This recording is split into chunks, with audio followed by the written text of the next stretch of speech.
con sus palabras, sobre todo las finales, el analista político Heber Gato en el bloque anterior. Me gustaría saber sus opiniones. Pablo. Bueno, sí, es algo que estaba predecible, ¿no? Creo que la posición del presidente fue clara de hace unos días atrás, no es de ahora. Entonces, no llevar esta postura en forma oficial a la OEA, hay una responsabilidad de Cancillería, eso es clarísimo. Yo escuchaba hoy a la mañana que se estaba esperando un poco la posición que tomaran otros integrantes de la OEA, lo que es una falta de agallas tremenda, ¿no? Falta de agallas como ha tenido la ONU, etcétera, con este tema.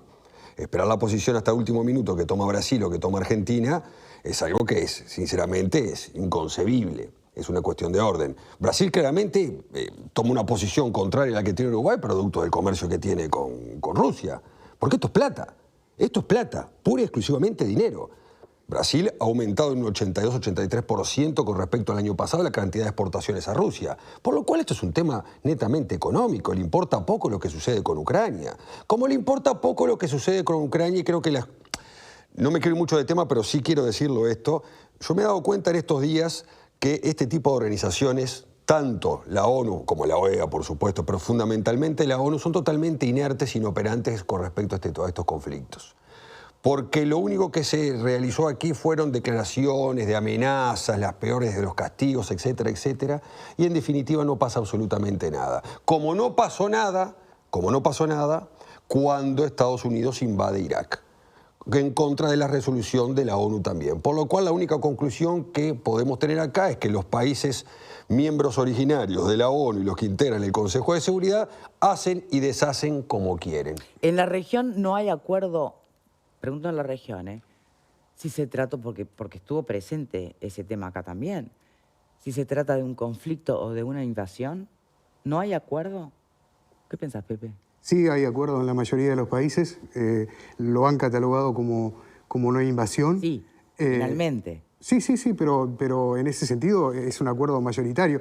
Lo que dice Pablo también con respecto al accionar de los organismos internacionales puede dar para discutir y sin duda parte de lo que dice le asiste la razón. El Consejo de Seguridad de Naciones Unidas, la presidencia del Consejo de Seguridad, por lo tanto, la posibilidad de veto la tienen los 5 o 6 países que son las potencias mundiales que después de la Segunda Guerra Mundial se dividieron entre ellos y conformaron esa resolución.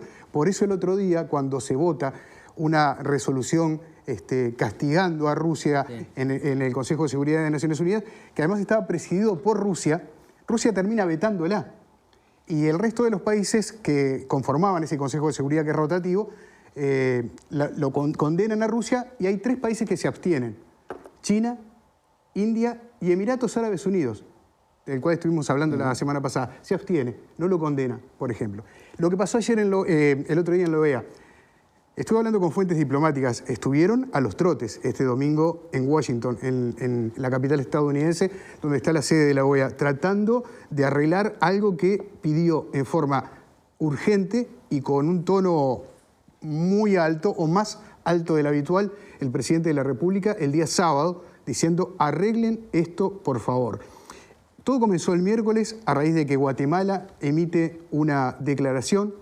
Insisto en lo de declaración porque una cosa es una declaración y otra es una resolución. La resolución se vota, la declaración no.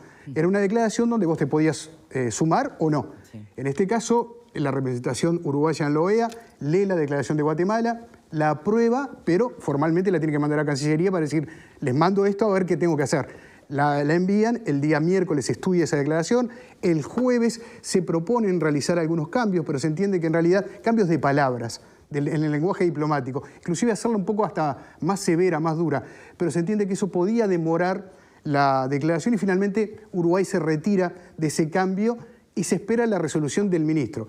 ¿Qué pasó entre el viernes y el sábado de mañana? Es algo que todavía Gato lo mencionaba, es difícil de entender qué ocurrió allí. Si quedamos a la espera de la decisión de Brasil, y yo creo que sí, es una opinión personal. Y lo otro es que el sábado, cuando el presidente de la República toma conciencia de lo que había pasado, inmediatamente dice: hay que modificar esto. El domingo estuvieron todo el día trabajando en una ciudad donde naturalmente los domingos hay poca y nada de actividad, escasísima actividad, pero bueno, la delegación uruguaya tiene allí contactos como para decirle: bueno, nos queremos sumar a esta declaración, a ver si pueden hacernos subir a este ómnibus que va para ese lado. Y finalmente acceden el resto de los países que habían firmado y Uruguay termina firmándola. Después podemos discutir si es importante o no es importante la OEA, si es importante o no es importante Naciones Unidas. Hoy, en este mundo globalizado, cualquier tipo de medida que se tome a nivel económico puede llegar a resultar mucho más impactante que una declaración o una resolución firmada. A esta hora está sesionando la Asamblea de Naciones Unidas con carácter de grave y urgente. Vamos a ver finalmente qué sale de allí después de un mediodía donde las partes se retiraron del encuentro, Ucrania y Rusia, sin haber llegado a ningún acuerdo. Se van a reunir nuevamente, pero se van sin un alto al fuego, con lo que eso significa. O sea, nos vamos a reunir, mientras tanto la gente va a seguir muriendo, pero nosotros nos vamos a reunir en unos días. Eso es un poco lo que... y por otra parte, Ucrania acaba de firmar con su presidente y también la resolución del Parlamento la solicitud de ingreso a la Unión Europea como miembro de la Unión Europea, que creo que es un hecho que se va a dar en las próximas horas. Bien.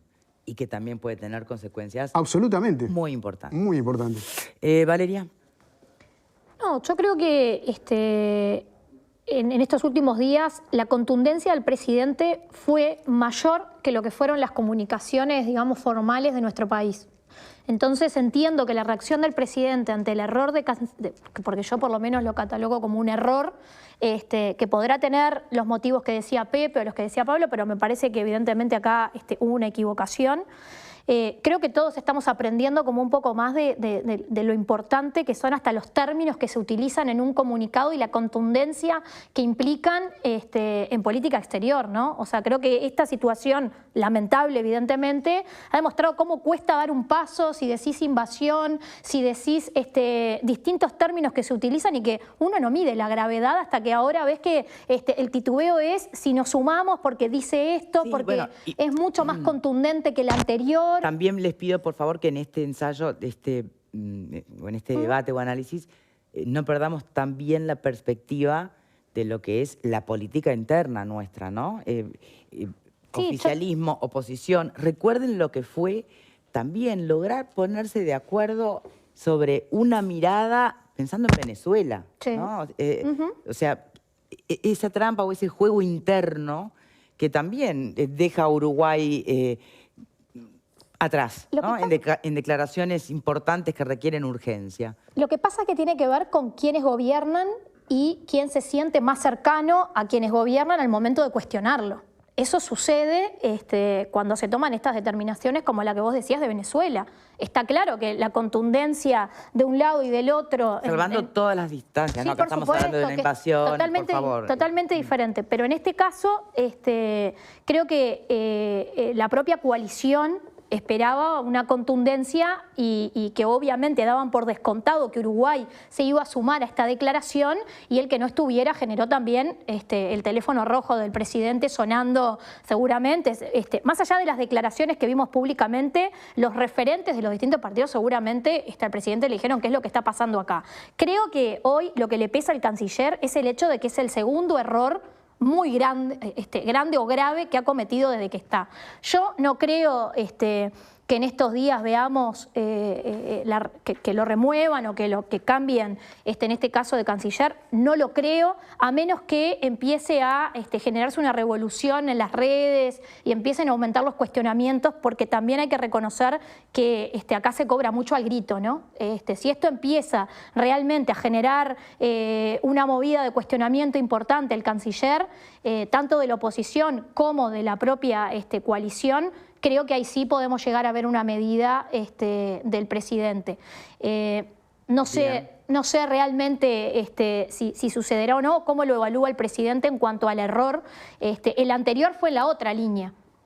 O sea, totalmente contrario a lo que sucedió en este caso, que fue con Israel y Palestina. Fue absolutamente al contrario. Creo que también acá pesa mucho qué país es el que comete qué, para condenar o cuestionar a veces las mismas cosas, ¿no? Y bueno, creo que forma parte de todo este aprendizaje que estamos teniendo a partir de estos hechos lamentables de invasiones, de ataques, que bueno, que muestran que el interés económico pesa muchísimo. Como pesó en Brasil para tomar la resolución que tomó, también pesó en Uruguay al momento de cuestionar en su momento y después dar marcha atrás porque era Israel, ¿no? Como Bueno. empezó históricamente. Y uno Sí, claro. mira la historia para atrás y evidentemente nos repetimos, ¿no? Increíblemente nos repetimos. Marta. Varias cosas. La primera que se me ocurre es que no aprendimos nada. Pasamos una pandemia donde ha muerto y sigue muriendo un montón de personas y esta invasión es como incomprensible. O sea, uno tenía la ilusión de que después de esto íbamos aprendido a, que, bueno, a valorar más la vida humana. Primer cosa que se me surge así como brutal.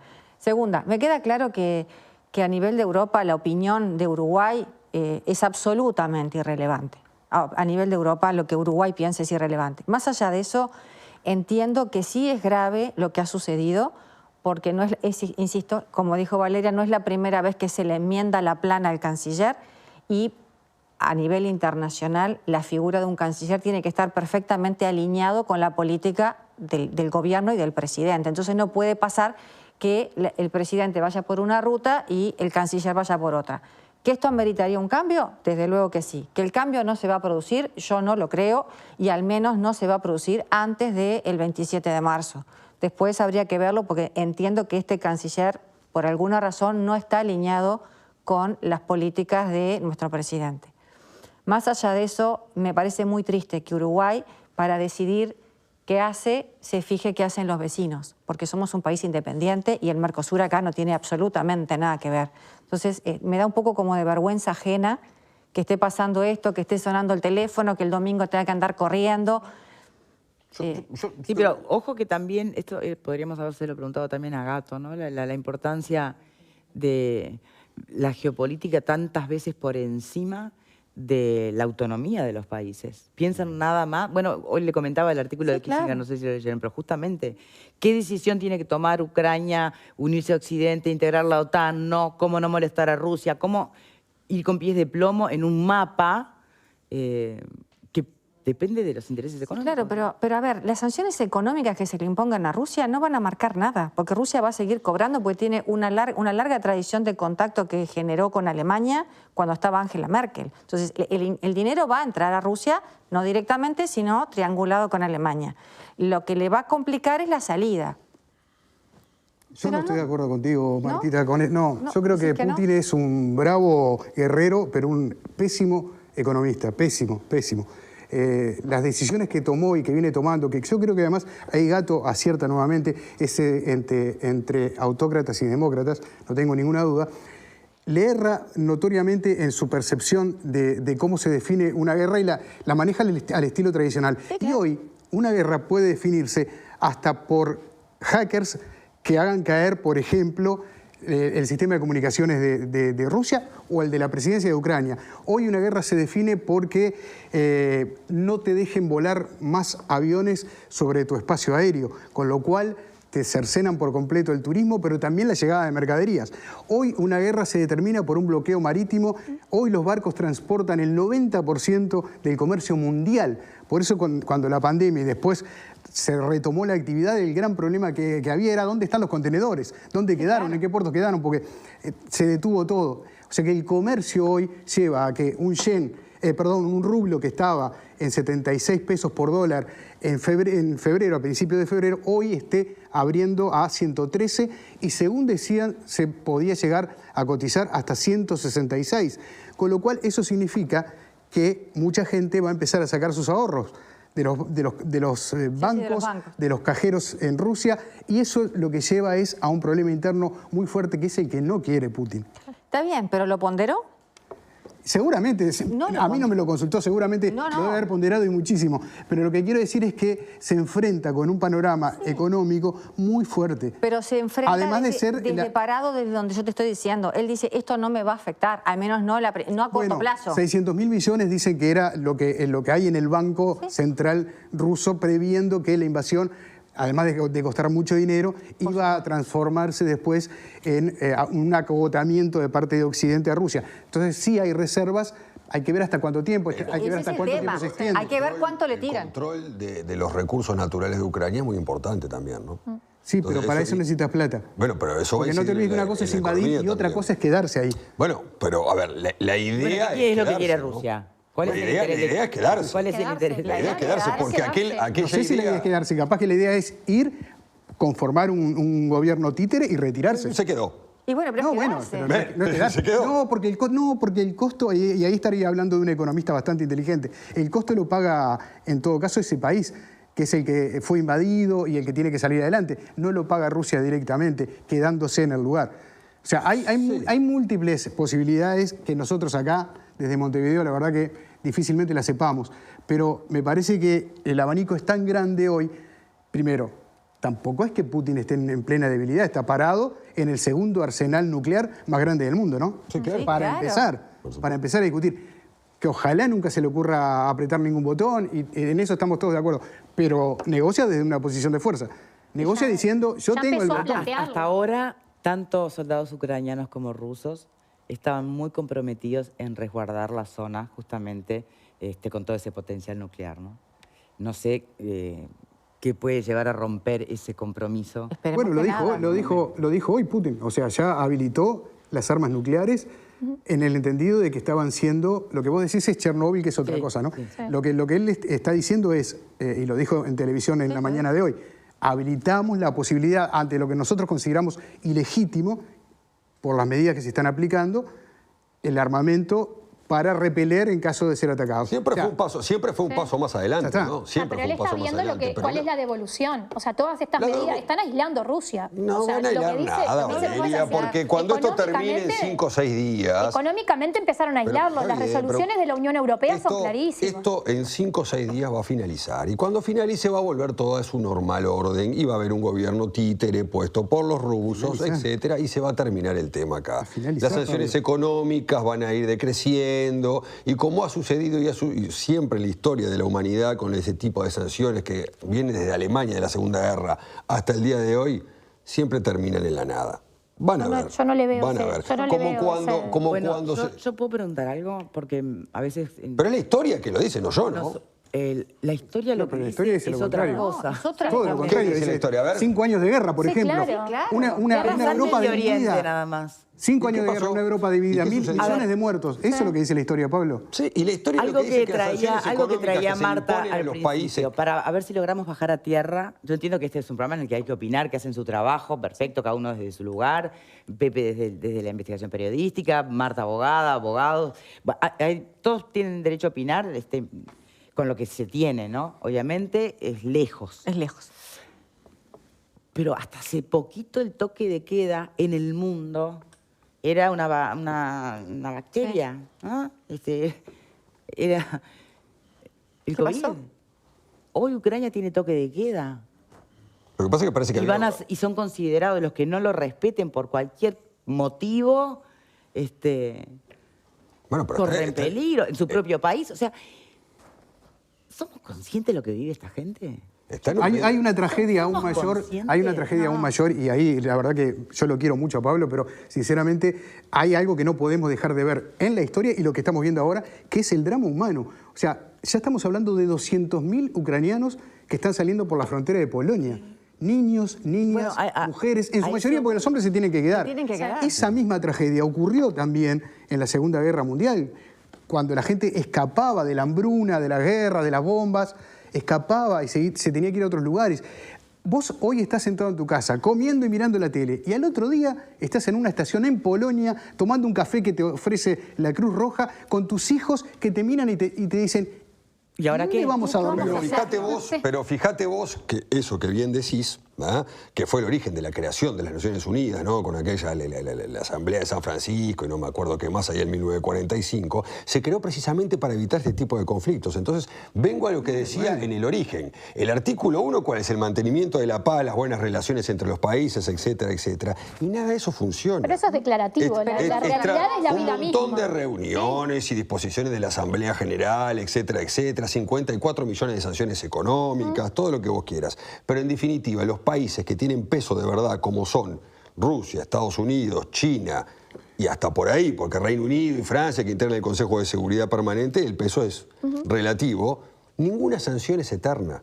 Porque el contexto internacional y la presión y el poder que tienen así lo indica. Por lo cual, la cantidad de sanciones económicas que hoy se les puedan poner, porque lógicamente la comunidad internacional tiene que reaccionar. Lo que pasa es que le faltan las agallas. Porque reaccionar poniendo sanciones económicas es una cosa, ahora reaccionar enviando tropas para pararlo es una cosa bien diferente. Pero como no tienen agallas para hacerlo, porque no las tienen, y Rusia... No, pero estás abriendo la puerta a un conflicto mundial. No, pero como no... No las tienen. No, por suerte. No le tienen la cola al león. Por suerte. Y entonces Rusia hace lo que quiere, Estados Unidos cuando invadió Irak hizo lo que quiso, y todas las organizaciones internacionales y las declaraciones, etcétera, etcétera y demás, no sirven absolutamente para nada, porque hay falta de agallas. Que los organismos internacionales para ese tipo de países no marquen el fin al conflicto es una cosa.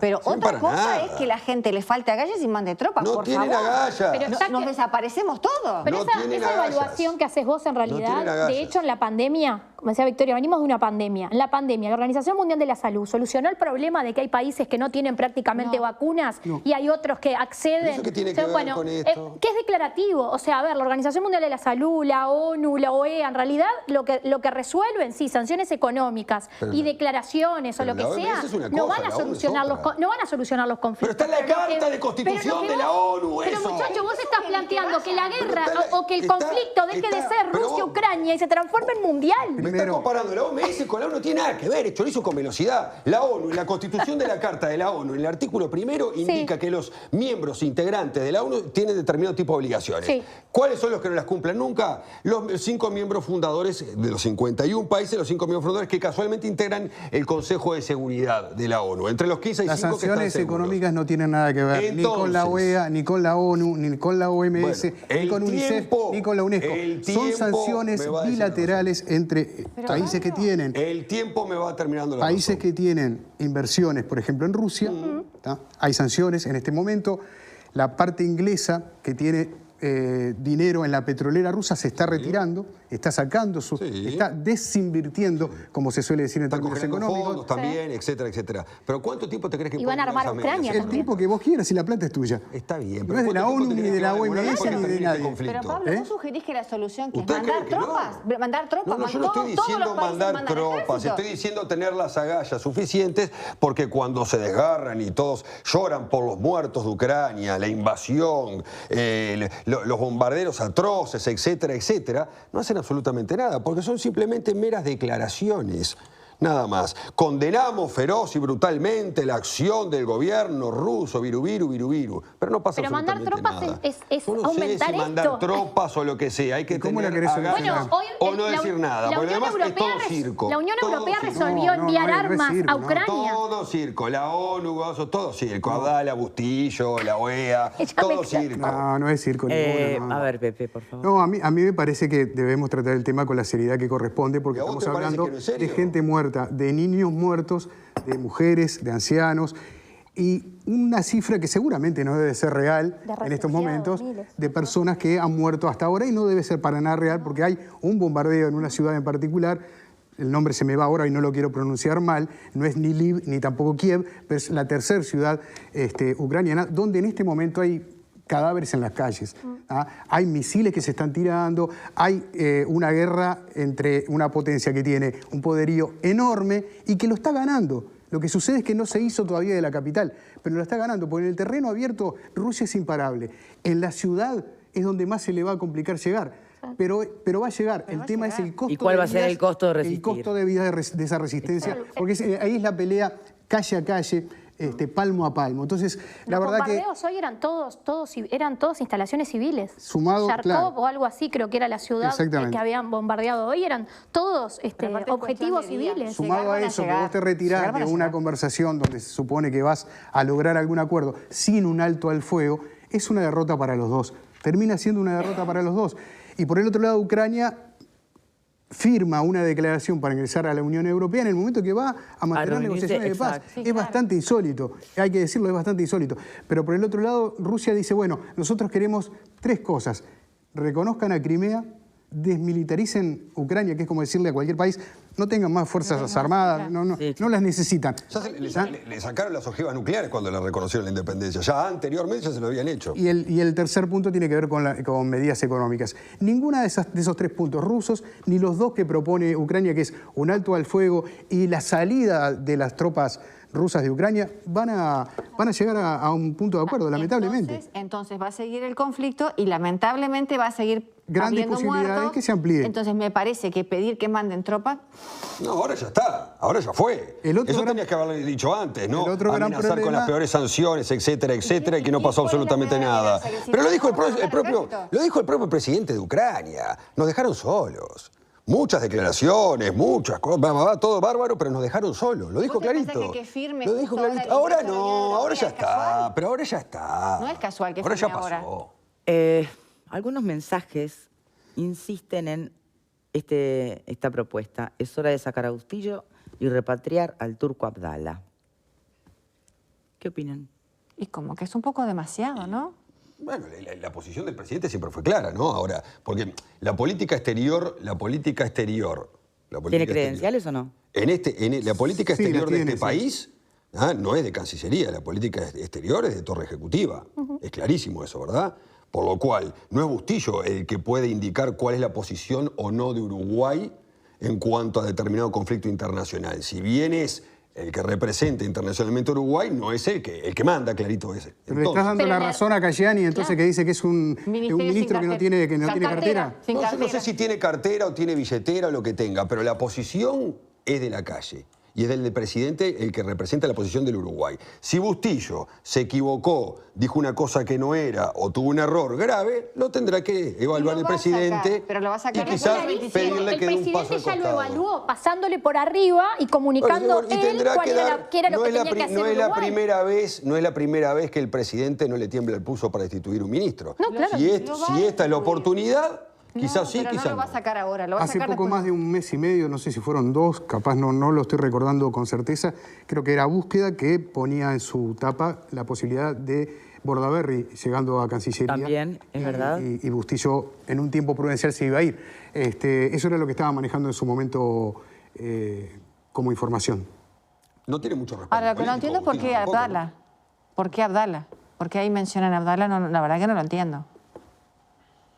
Bueno, ha es estado el opinando representante- bastante y Claro, es el sí, representante sí, está por bien, eso pero- lo de repatriarlo, Creo que está ¿no? Y traerlo. vinculado Pero en realidad a su Ahora, trabajo. el en la error es de OEA. Bustillo. Ahora, el error es de Bustillo. El pretexto de esperar hasta el último minuto la posición No, eso de es Brasil, eso es de vergonzoso. Argentina, eso es vergonzoso. Eso es vergonzoso. La verdad, eso es insólito. Esperar la Uruguay posición. jamás esperó por qué? nadie para Pero es que expresarse no sobre ningún corresponde. tema. Al Por revés. quedar corresponde. mal Al revés. parado frente a los socios del Mercosur. Es inentendible. Somos un país independiente. Es inentendible eso. Esperar la posición de Argentina o de Brasil. con Pero en respecto este a tipo de temas siempre somos pioneros en dar declaraciones. ¿Y cuál ha sido la posición histórica de Uruguay con Por respecto eso. a este ¿Y tipo qué de pasó? situaciones? Nunca esperamos por nadie. Por eso no entiendo qué pasó. Algún día lo sabremos. Vamos a seguir atentos, obviamente, a cómo sigue el conflicto en Ucrania, la invasión rusa, pero también cómo sigue o se dirimen las diferencias o las asperezas que quedan aquí, ¿no? En torno a este asunto, que también es una oportunidad para demostrar madurez por parte del sistema político en su conjunto, ¿no? Porque deja un blanco fácil claro. desde la oposición hacia el oficialismo, ¿no? Sí, claro. Bueno, muy bien. Dejemos este tema por aquí.